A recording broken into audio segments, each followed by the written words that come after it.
Esta es la tercera vez que yo tengo la oportunidad de poder presentar acá. La primera vez estábamos hablando acerca de temas de la fe y todo el mundo me molestó la primera vez porque a mí me tocó un tema todo árido, todo complicado. A mí me tocaba hablar como de Platón y de epistemología y de filosofía, mientras mi papá hablaba todo el tema de la fe cristiana, ¿verdad? Todo bonito, todo esperanzador. Y después en la segunda presentación que dimos, Historia de la Iglesia, él dio Iglesia Primitiva, que es todo emocionante. Después a mí me tocaron como siglo y medio de Historia de la Iglesia, super árido otra vez. Y después él otra vez se quedó con la parte bonita de cómo se abrió una iglesia cristiana. Él siempre se queda la parte bonita, a mí me deja la parte fea. Pero esta vez sí me dejó la carnita. Esta vez sí me dejó lo bonito. Entonces, déjeme orar un momento antes de empezar.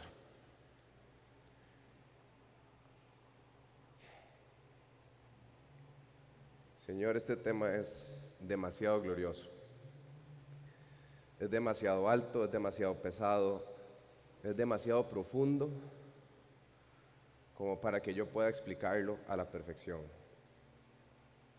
Te pido, Señor, que donde yo falte, donde mis palabras no den, donde mis ilustraciones no sean lo suficiente, que ahí entres vos y le expongas a las personas que están acá la verdad más grande en toda la Biblia, que es quién sos vos.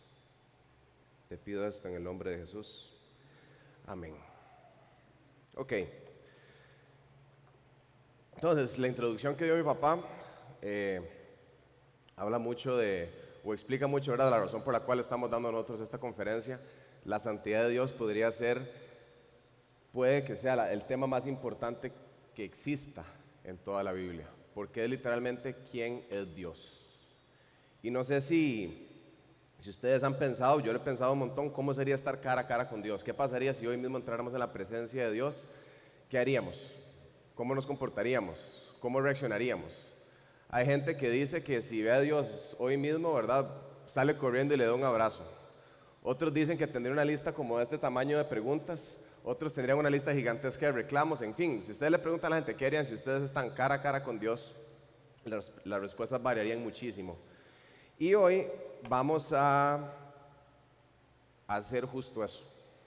Vamos a ponernos en la pura presencia de Dios y vamos a estudiar en la Biblia todos los casos en los cuales los seres humanos se vieron cara a cara con el Santísimo y qué fue lo que sucedió.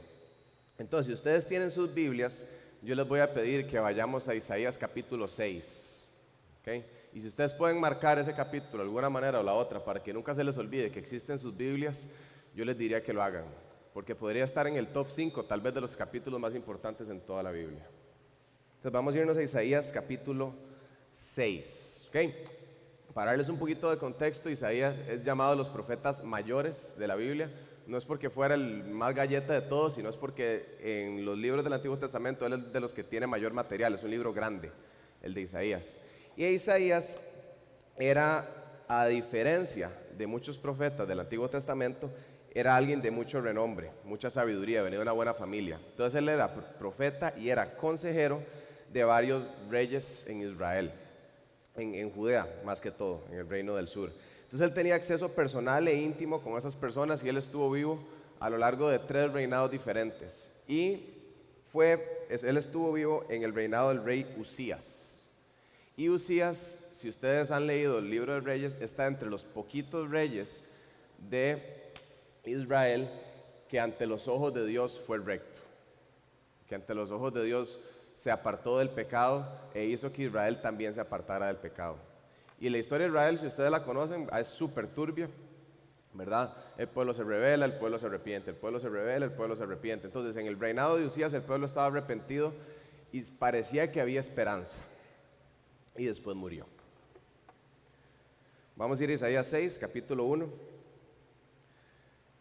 Leemos: en el año en que murió el rey Usías, uno de los pocos buenos reyes de Israel, dice Isaías: vi yo al Señor sentado sobre un trono alto y sublime, y sus faldas llenaban el templo.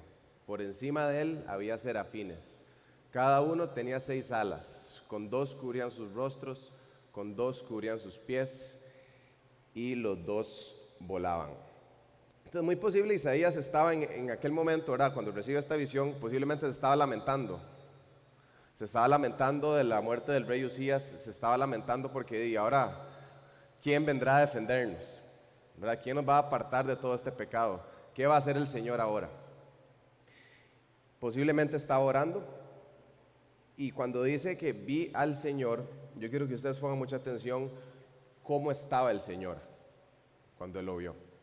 Dice, vi al Señor sentado sobre un trono alto. O sea, estaba sentado sobre un trono, y el que se sienta sobre un trono es soberano, es el rey.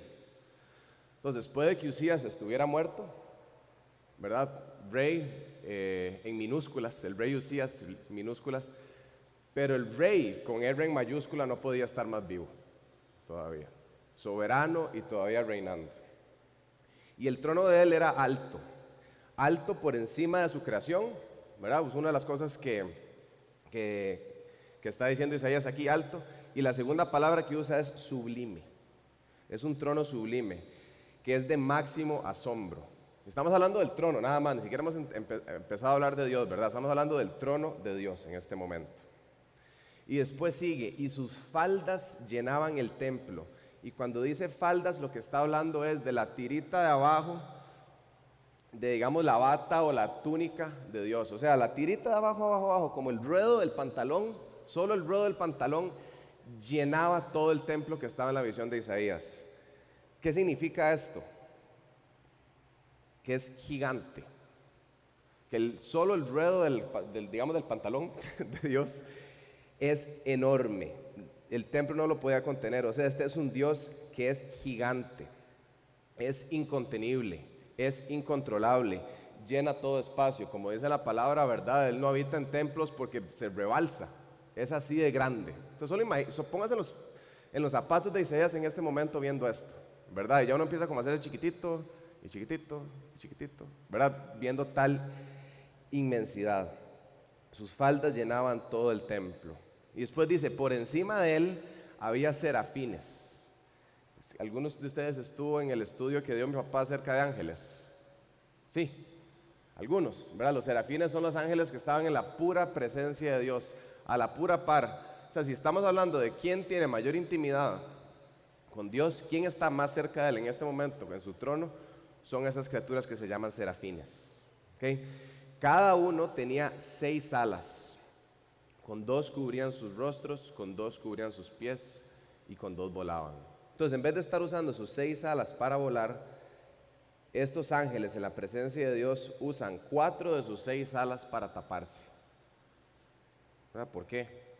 ¿Por qué tienen todo su ser cubierto? Número 1, se están tapando del brillo directo de la gloria de Dios, empezando por ahí.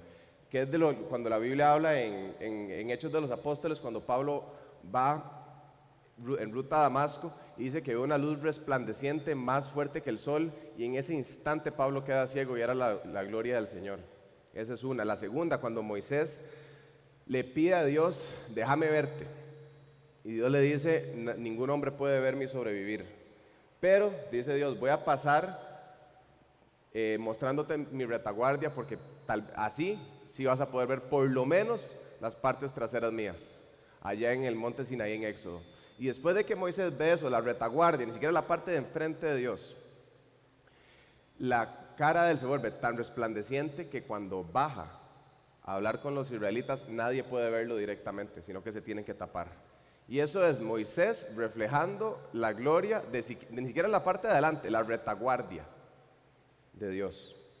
Entonces, estos ángeles tenían el brillo directo encima de ellos, y son ángeles, ¿verdad? No son personas. Imagínense el poder de esas criaturas, y aún así necesitaban taparse tanto la cabeza, la cara, como las piernas.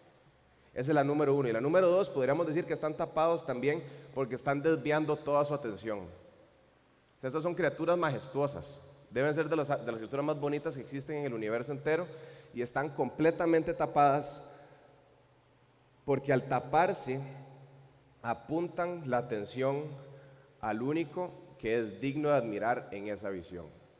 O sea, los ángeles están, no me vean a mí, vuelvo a ver para allá. Así es como estaba en ese momento. Qué versículo más cargado, ¿verdad?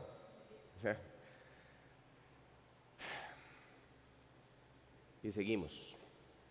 Y uno al otro daba voces diciendo, o sea, uno le estaba diciendo al otro. Y el uno le daba a otro voces diciendo, es que están adorando en este momento. O sea, Isaías acaba de llegar a un tiempo de adoración, ¿verdad? Y lo que estaban diciendo el uno al otro, que es donde uno podría poner más atención, ¿verdad? ¿Qué es lo que dicen los ángeles que están en la pura presencia de Dios? Porque lo que sea que digan vale la pena escucharlo. Y decían, Santo, Santo, Santo, Jehová de los ejércitos, toda la tierra está llena de su gloria. Santo, Santo, Santo, es lo que estaban diciendo ellos. Vamos a ir a Santo, Santo, Santo en la filmina que sigue, pero también quería recalcar un poquito Jehová de los ejércitos, porque es un título que nosotros no usamos mucho, ¿verdad? Cuando habla de Jehová de los ejércitos, es que Jehová, el nombre de Dios, es comandante, general y dueño de las miriadas de huestes celestiales, o sea, de todas las tropas, de todos los ángeles que hay en el cielo en este momento. Él es el comandante, general y dueño de todos ellos. Eso es Jehová de los ejércitos. Y después toda la tierra está llena de su gloria. Y la palabra gloria en el hebreo tiene una connotación de peso. De ahí viene, de pesado. Entonces la gloria de Dios, por eso ahorita está diciendo que el tema es muy pesado y es muy glorioso, porque son sinónimos. A más gloria, más peso. Entonces toda la tierra está llena, y cuando ustedes ven que es llena, no es llena de que en toda la tierra hay gloria, sino que la palabra llena en hebreo es como si ustedes tuvieran un vaso, lo llenan hasta el tope y después empieza a rebalsar. Eso es el lleno hebreo. Entonces, si lo quisiéramos leer, es toda la tierra se rebalsa, no la contiene, no puede con tanta gloria, se sale por todo lado. Toda la tierra está llena de su gloria, no puede caber porque no es contenible, no se contiene, es demasiado. ¿Okay? Y ahora sí vayamos al atributo de los atributos, al canto que estaban dando ellos, al Santo, Santo, Santo. ¿Okay? ¿Por qué 3 veces? ¿Por qué no solo dijeron Santo? ¿Verdad? ¿O por qué no dijeron Santo, Santo? Porque es Santo, Santo, Santo, ¿verdad? Y no es que eran tartamudos, sino que en el lenguaje hebreo no existían superlativos, no había altísimo, no había buenísimo, no había gordísimo. Vos eras bueno, bueno, o gordo, gordo, o flaco, flaco. Era una manera como de hacer énfasis. Entonces, entre más se repiten las palabras en el hebreo, más énfasis hay que darle en la palabra. Por ejemplo, para usar ejemplos bíblicos, cuando Dios le dice a Moisés, Moisés, Moisés, ¿verdad? Es énfasis, es intimidad, como Moisés, Moisés. Cuando Jesús cada vez que enseña dice desierto, desierto, ¿verdad? Bastaría con decir desierto, pero cuando dice desierto, desierto, es como esto es importante.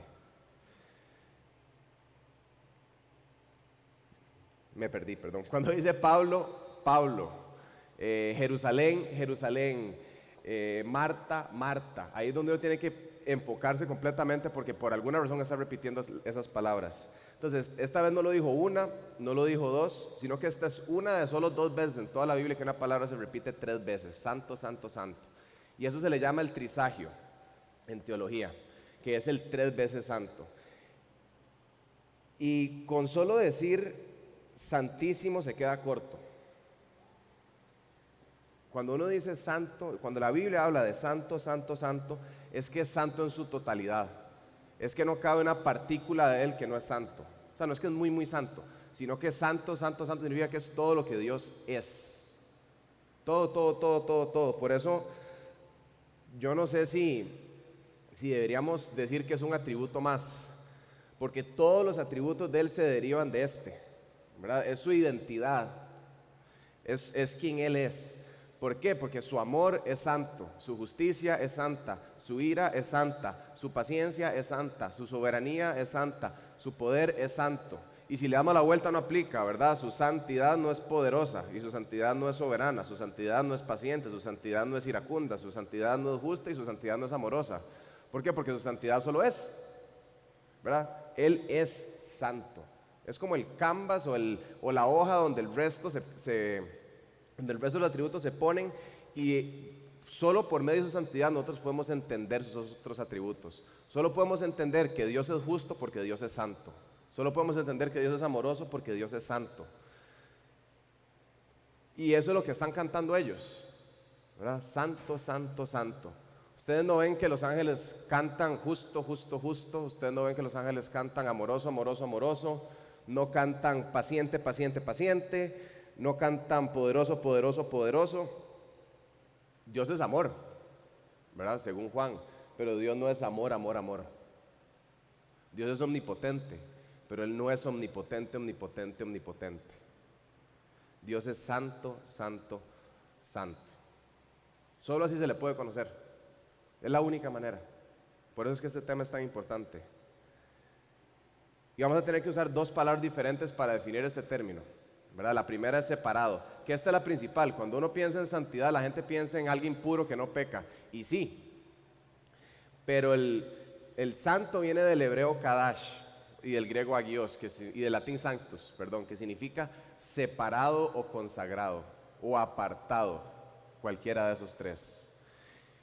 Y para definir eso necesitamos otros términos, porque esto también sigue siendo muy pesado. La primera es que Él es diferente.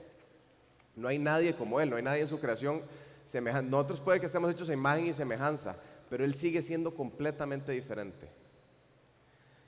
Él es incomparable, Él es inigualable, y no hay nada en la tierra que se le parezca a Él, ni en el cielo tampoco. Dice en 1 Samuel 2:2, no hay santo como Jehová, porque no hay ninguno fuera de ti, ni refugio como el Dios nuestro. Es la primera palabra que yo quiero usar para caracterizarlo, diferente. Todas estas van a caer dentro de la palabra grande que es santidad.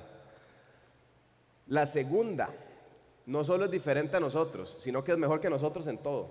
Es trascendente, viene de por encima de, eso significa trascendente. Y va más allá de su creación. O sea, donde la creación termina aquí, Él está acá. Eso es ser trascendente. Va a través de, no tiene límite alguno.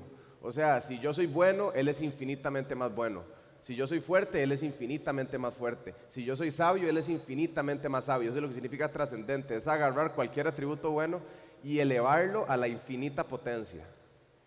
Dice Isaías, bueno, dice el Señor en Isaías, porque mis pensamientos no son vuestros pensamientos, ni vuestros caminos mis caminos, dice Jehová. ¿Y cómo? ¿Por qué no? Después dice más abajo, como son más altos los cielos que la tierra, así son mis caminos más altos que vuestros caminos. Imagínense él diciéndole esto a Isaías o al pueblo de Israel. O sea, vean el suelo y vean las estrellas. Esa es la distancia entre lo que ustedes piensan y lo que yo pienso, ¿verdad? No se mide, no se puede medir. Vuestros caminos y mis pensamientos más que nuestros pensamientos. Y el tercero es que Él es supremo.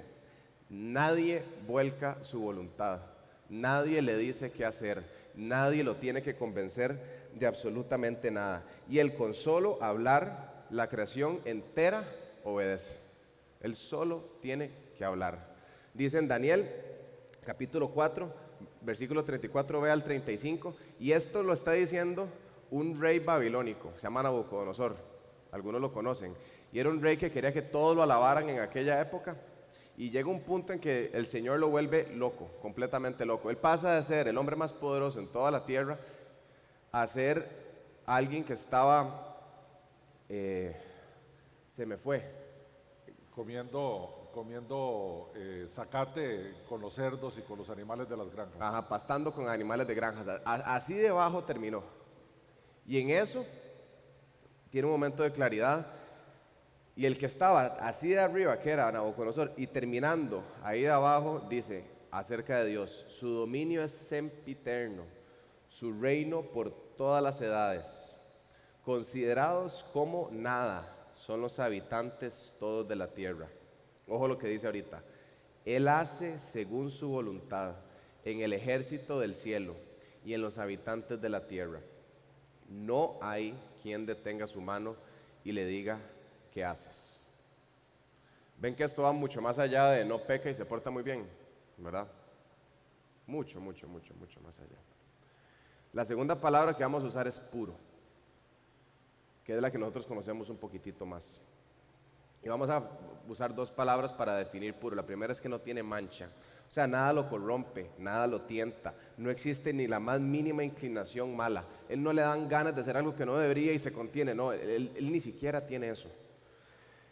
Él es lo más limpio que existe, lo más puro que existe. Dice en Habacuc, que ahorita vamos a ver un poquito de la historia de Habacuc, en el capítulo 1, en el versículo 13. Muy limpio eres de ojos para ver el mal, ni puedes ver el agravio. O sea, ni siquiera puede verlo, ni siquiera quiere verlo.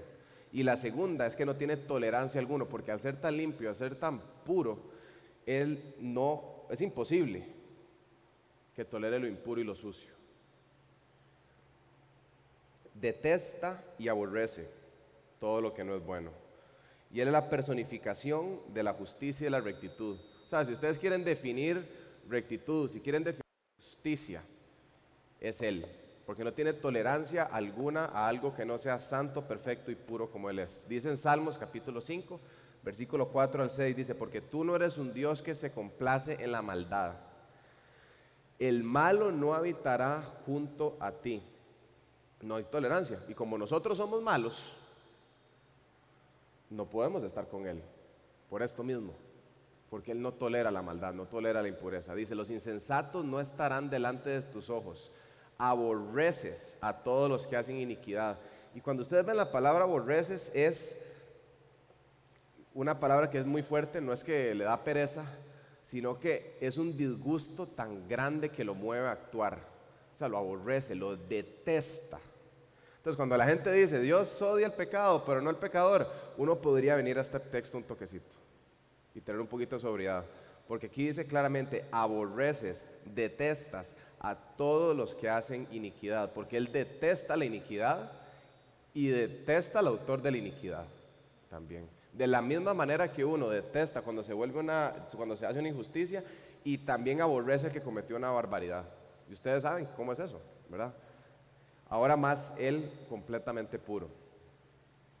Y después dice: destruirás a los que hablan mentira. Al hombre sanguinario y al engañador abominará Jehová. Entonces esta es la parte de santidad que no nos gusta tanto, ¿verdad? Esta es la que no se estudia tanto en las iglesias, porque esta sí es un poquito más pesada. Él no tolera el mal y tampoco tolera a quien lo hace, porque es así de recto, es un juez perfecto.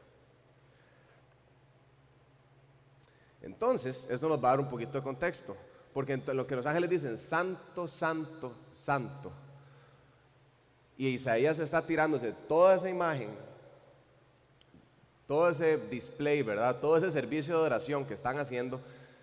Dice Isaías: y los quiciales de las puertas se estremecieron con la voz del que clamaba, y la casa se llenó de humo. Entonces imagínense, ¿verdad? En medio de todo esto, todos los efectos especiales, diría uno, ¿verdad? El humo, los temblores, las voces, los truenos, y en ese momento Isaías se va haciendo más pequeñito, y más pequeñito, y más pequeñito. Y estamos hablando del profeta de profetas en Israel, ¿verdad? El hombre más recto en esa época.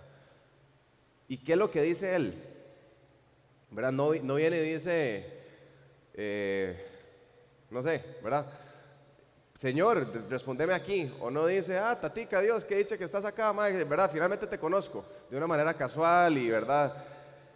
Sino que él, viendo esto, dice: ay de mí, que soy muerto, porque siendo hombre inmundo de labios y habitando en medio de pueblo que tiene labios inmundos, han visto mis ojos al Rey, Jehová de los ejércitos. O sea, Isaías, si hay algo que a mí me dice este texto de acá, es que Isaías sabía que Dios no toleraba el mal. Sabía eso que acabo de decir en la filmina pasada. Porque lo primero que él está diciendo es un ay. Y si ustedes han leído los evangelios, ustedes han visto esta palabra antes: ay de mí. Esto es un lenguaje profético, se llaman oráculos. Si ustedes van a Isaías 4, de hecho, vayámonos al versículo de antitos. Déme un poquito para llegarle, porque no lo tenía acá. Vamos a poder ver el contexto dentro del cual Isaías pronuncia los ayes. Habían dos, digamos que mensajes que mandaban los profetas en Israel. mandaban oráculos de bendición y mandaban oráculos de maldición. Oráculos de bendición es como nosotros vemos en el Sermón del Monte, que Jesús dice: bienaventurados los pobres de espíritu, bienaventurados los que lloran, bienaventurados los que acá. Y los profetas también mandaban mensajes de bienaventuranzas, que significan bendecidos. Bendecidos por Dios son los que, inserte acá. Y también habían ayes. Vamos a ver directo del profeta Isaías en el capítulo 5, versículo 8. Dice: ay de los que juntan casa a casa y añaden heredad hasta ocuparlo todo. Han de los que acaparan todo. Después en el versículo 11, no tienen que seguirme tanto, en esa parte solo tienen que escucharme, no se preocupen. En el versículo 11, hay de los que se levantan de mañana para seguir la embriaguez, que están hasta la noche hasta que el vino los enciende. Sigue también Isaías: hay de los que traen iniquidad con cuerdas de vanidad, hay de los que a lo malo dicen bueno y a lo bueno malo. Hay de los sabios en sus propios ojos, hay de los que son valientes para beber vino. Y ahí sigue, y ahí sigue, y ahí sigue en el capítulo 5. También podemos ver en el Nuevo Testamento, muchos conocen estos versículos, cuando Jesús dice: ay de ti, Corazín, ay de ti, Betsaida, que si se hubieran realizado los mismos milagros en Sodoma y Gomorra que se realizaron aquí, ustedes se habrían arrepentido. Pero el castigo de ustedes va a ser mucho más duro para ustedes que para Sodoma y Gomorra por eso mismo. Eso es un ay profético. O cuando dice: ay de ustedes, escribas y fariseos hipócritas. Esos son ayes proféticos. ¿Okay? Y lo que significa ay es maldito, ¿verdad? Maldito es el que dice lo malo, a lo que lo malo le dice bueno y lo bueno le dice malo. Maldito por Dios es el que se embriaga. Maldito por Dios, ¿verdad? Es Corazín y Betsaida por esto. Es una maldición, es un oráculo de maldición. Entonces, cuando nosotros vamos a Isaías, ¿verdad? Que él sabe lo que es lenguaje profético, ese aye, esa maldición, se la tira a sí mismo. Lo que está diciendo es: maldito soy yo, que soy muerto. Y cuando vemos donde dice muerto, soy desintegrado. No es que me va a morir, es que voy a dejar de existir. O sea, va a agarrarme desde mi pura... O sea, cuando hablamos de integridad es alguien que está unido en todas sus partes, ¿verdad? Cuando hablamos de desintegrados es que no, esta palabra no existe, pero lo desune. Y es lo que el Señor habla en Mateo capítulo 10 cuando dice: no teman a quienes destruyen el cuerpo, pero no el alma. Témanle a aquel que destruye alma y cuerpo. Entonces, en este momento Isaías está temiendo, está diciendo: ay de mí. ¿Por qué? ¿Verdad? ¿Por qué es este susto que él se está pegando? ¿Por qué es este terror? Porque dice: soy inmundo de labios y el Señor es puro. Y el Señor no tolera el mal. Y el Señor es limpio y el Señor es bueno y yo no. Y la segunda: yo habito en medio de pueblo que tiene labios inmundos. O sea, yo comparto con gente igual. Yo es lo opuesto a ser santo, ¿verdad? Un santo es apartado. Yo más bien tengo comunión con la gente, ¿verdad? De labios inmundos que maldicen al Señor. Y ahora sí me llegó el momento en que voy a tener que dar cara a cara con el santo, y no me lo esperaba.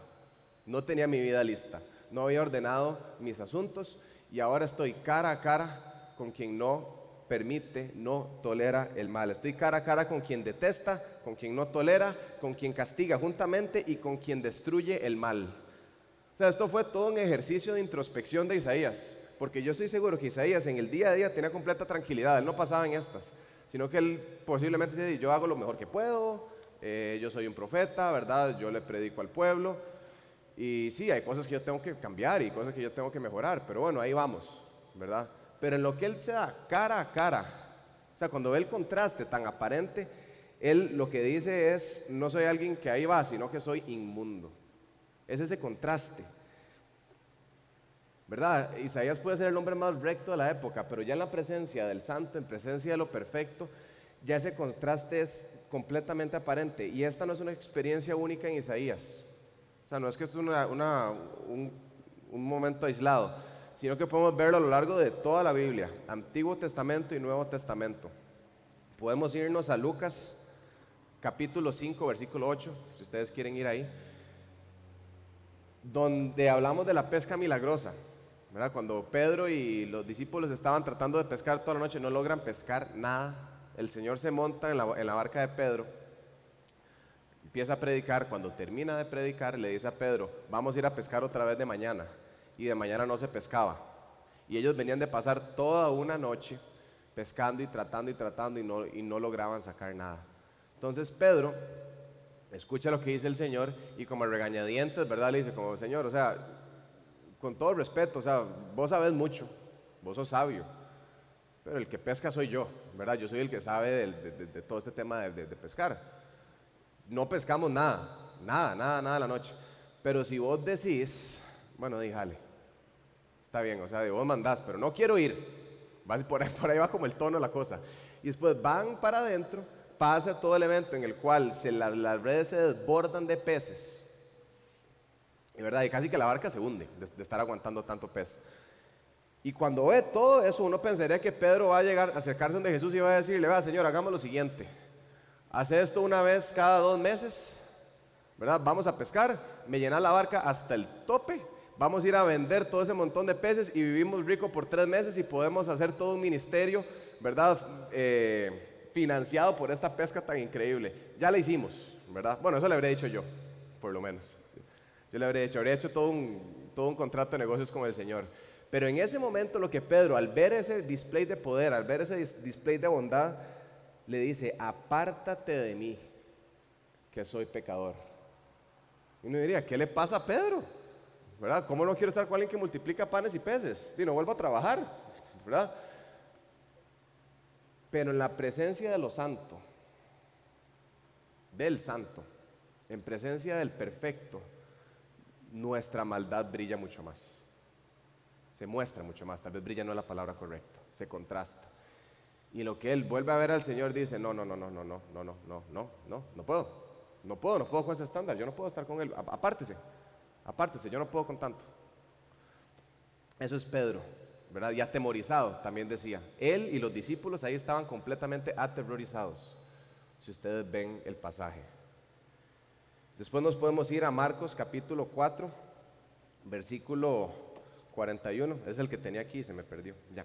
Marcos capítulo 4, versículo 41, cuando Jesús calma las tempestades que están pasando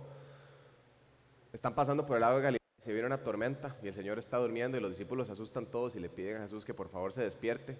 Y yo estoy seguro que ellos ni siquiera sabían para qué.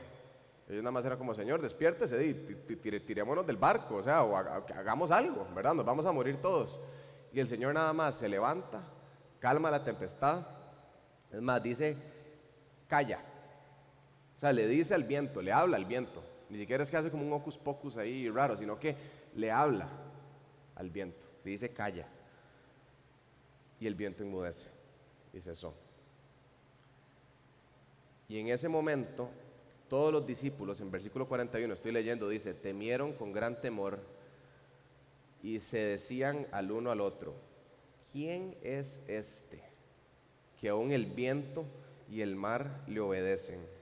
O sea, están entre ellos diciendo, yo pensaba que lo peligroso era el mar. O sea, lo peligroso estaba, según yo, afuera de la barca, pero el real peligro está adentro de la barca. O sea, yo estoy en presencia de quien hace que el mar haga lo que él le da la gana. O sea, él podría decirme, te morís y desapareces. Entonces, obviamente, se aterrorizaron demasiado. Es como, le pasa lo mismo que ellos, como, yo sé quién yo soy, yo sé las cosas que yo he hecho. ¿Qué evita que este Señor que está acá me pulverice en este instante? Porque puede, ¿verdad? Es pasa lo mismo que pasa con Pedro. En displays de poder gigantescos y en displays de santidad, lo que hacen es atemorizarse. Vamos ahora a Habacuc, capítulo 3. Y Habacuc es uno de los libros más bonitos del Antiguo Testamento. Es cortísimo, o sea, son 2 páginas, realmente. O sea, uno se lo puede leer como en 5 minuticos. Entonces, si pueden leérselo, yo me lo leería. Y Habacuc empieza reclamándole a Dios, alzándole el puño, diciendo, ¿hasta cuándo, oh Jehová, clamaré y no oirás? ¿Cuántas veces uno dice eso, verdad? ¿Hasta cuándo te voy a pedir y no me vas a escuchar? Bueno, Habacuc está diciendo lo mismo. Y daré voces a ti a causa de la violencia y no salvarás, porque en aquel momento el Señor había mandado a los babilonios a oprimir al pueblo judío. Entonces Habacuc ve toda esta opresión, toda esta maldad, levanta el puño al aire y le dice, Señor, ¿hasta cuándo? ¿Hasta cuándo vas a permitir que la gente mala haga lo malo? Y no solo dice eso, sino que en el capítulo 2 dice, sobre mi guardia estaré y sobre la fortaleza firmaré el pie y velaré para ver lo que se me dirá y qué he de responder tocante a mi queja. O sea, usted me va a dar una explicación y de aquí no me muevo hasta que me la dé. Eso es lo que le está diciendo, ¿verdad? Voy a ponerme mi puestito y aquí nadie me mueve hasta que el Señor responda esta queja. Y se queda así, quieto. Qué miedo, ¿verdad? Y el Señor responde. Todo el capítulo 2, todo el capítulo 3 es esa respuesta, que no vamos a entrar ahí porque no tenemos tiempo. Lo que me interesa más es cuando se manifiesta el Señor, qué es lo que pasa con Habacuc, y lo podemos ver en el capítulo 16. O sea, él estaba sacando pecho, levantando el puño al aire, y en lo que aparece el Señor dice, oí y se me conmovieron mis entrañas. Yo tengo mucho miedo a las alturas, entonces cuando yo subo montañas rusas o cuando estoy en una montaña rusa, ya cuando voy de subida yo siento un hueco en la panza espantoso y yo digo, más sáquenme de aquí, es ese, ¿verdad? Todos lo hemos sentido, ese sentimiento en las entrañas, en lo más adentro de uno. A la voz temblaron mis labios. Los que tienen hijos saben que cuando se le regaña a un niño, ¿verdad? O cuando está muy asustado, como que el labio abajo se empieza como a mover. Y es como el chiquito tratando como de contener el llanto, pero no puede, y dice, ya, va a explotar en llanto, ¿verdad? Porque se le mueve aquí como que le tiembla. A un adulto casi no le pasa, pero imagínense el miedo que le temblaba el labio a Habacuc. Pudrición entró en mis huesos y dentro de mí me estremecí. Yo siento que me estoy derritiendo, ¿verdad? Del miedo que tengo en este momento. Y después da una oración lindísima, ¿verdad? Cuando dice, ¿verdad? Aunque en la higuera no hayan frutos y en los lo acabo de cerrar entonces, pero en los ranchos no hayan granos, ¿verdad? Siempre estaré alabando al Señor. Lo estoy parafraseando en este momento.